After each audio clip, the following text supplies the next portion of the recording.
I hope that you are safe, happy, and connected wherever you may be. Thank you for coming back for Sunday school today. But most importantly, Happy Mother's Day! Yay!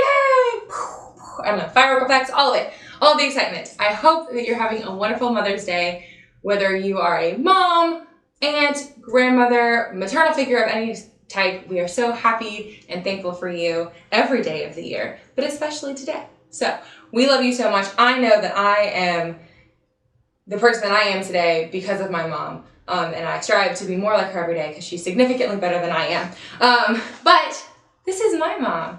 This is my mom, Miss Kathy. She's the best. She's always been the best, but she's super the best now because she puts up with all my craziness, and especially she lets me film in her house because my house doesn't have good lighting. But she's especially wonderful. You've seen her in a couple of our videos, like our Easter video. And she's just the best. She's the bee's knees. She is the strongest woman in the world that I know, and I am forever thankful and lucky to have her in my life and to teach me how to be a strong woman. And so today, we are going to show our appreciation for our mothers by giving them flowers, because moms love flowers. However, I don't really have flowers around, and it's a little bit hard for me to buy them right now because, you know, global pandemic. So we're going to make some flowers. If you don't have one of the materials for these crafts, you can make another one. That's totally fine.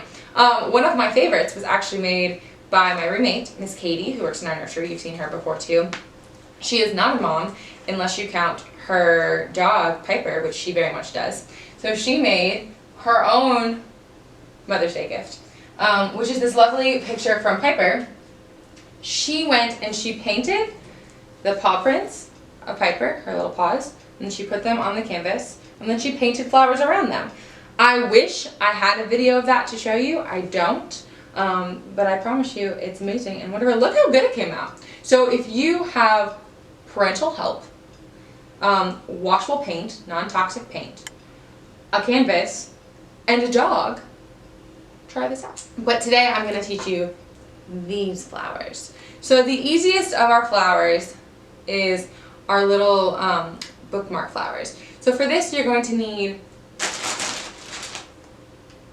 popsicle sticks. I don't know what I was going to call them. Popsicle sticks. Mine happen to be rainbow, and that's pretty cool. If you don't have to, you can choose the wooden ones.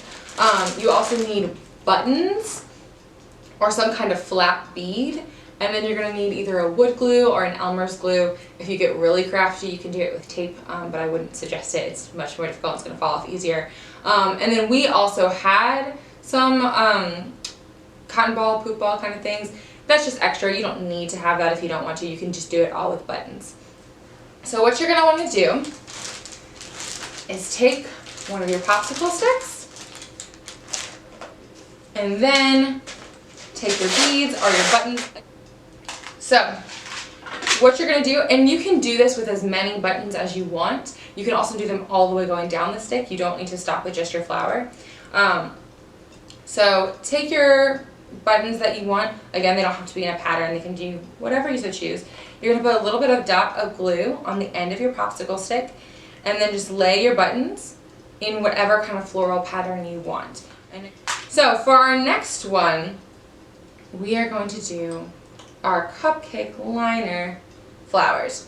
So Miss Haley had these little liners from Easter a few weeks ago. She dyed eggs, which is why these have all the egg dyeing drippings in them. So these are nice and small. A real cupcake liner is going to be a little bit bigger. You also, if you want really big flowers, you could do coffee filters. That's going to be a really massive flower though, so just be aware of that when you do it. So for that, you're going to need some kind of cupcake liner, coffee filter, egg dye catcher, whatever works for you. You're going to need pipe cleaners. This is a nice and easy one. And then crayons or markers. So as you can see, this one has designs on the outside. So I went ahead and flipped it all the way in. If you have one that's blank on both sides, you can color it on both sides, but also you can leave it like its normal shape, because that's a little bit more flowery when you look at it. But we didn't want to leave it that way because then you would see all the decoration on the outside. So color yours inside, outside, flip it in, flip it out, however you want. Then make sure that you get something nice and small. I would suggest a pencil. and just poke a tiny little hole in the middle. Then you're going to take a pipe cleaner. As you can see, I only had one pretty yellow one, so I'm going to use white for this. But after you've colored, make sure you color, you're going to take your pipe cleaner and you're going to push it right through the hole you've made so that it comes out the other side. Make sure you get a little bit of extra, and then you're going to tie it, not really tie it into a knot, you're basically going to loop it in on itself so that it knots up and makes a nice little hold, or like a knot, so that it holds in the center so that it doesn't spring back and come out the other side. So once you've done that, well, I'm going to make that a little bit flatter so it doesn't stick out quite as much. So once you've done that, you've got your flower. I'll back later. We're going to do our chocolate flower. This is my favorite because Miss Haley likes chocolate a lot. And I think your moms and your grandmothers and all those other people probably like chocolate too. I use dark chocolate because it's my favorite. But you can use whatever flour, whatever kind of chocolate you want. It doesn't have to be Dove chocolates, but because of their shape, they're a little bit easier. They look like flower petals. But again, up to you. Up to you how you want to do that. So you're going to want to take cardstock. Don't take regular paper. It's going to be too flimsy. It'll go all over the place. So take your first chocolate and you're going to put it right in the middle. Trace around it, and you can trace around these because they've got wrapping, so you don't have to worry about getting your crayon or marker or whatever on the chocolate. It'll all be fine. So see, you start with a nice base for your flower, and then you can take that same chocolate and put it at angles. So you did that first one in like a big square form. Everything else you're going to do where the corner is touching the shape. So instead of doing like a square, which I guess you could do, but you're putting corner to corner so it looks a little bit more like a flower petal. And then you're going to trace it around again so that you see where you need all your chocolates. So once you've started tracing, you can see how close you're able to do all of your chocolate laying, because you don't want them overlapping. If they're overlapping in your drawing, so these are touching, right, and that's fine. But if they're overlapping in your drawing, you're not going to be able to do it because these chocolates are so big, they're not going to lay over each other well. So you want to make sure that they're close enough that they look like they're touching, but far enough away that you're not trying to make chocolate overlap, and that's super not going to work out well.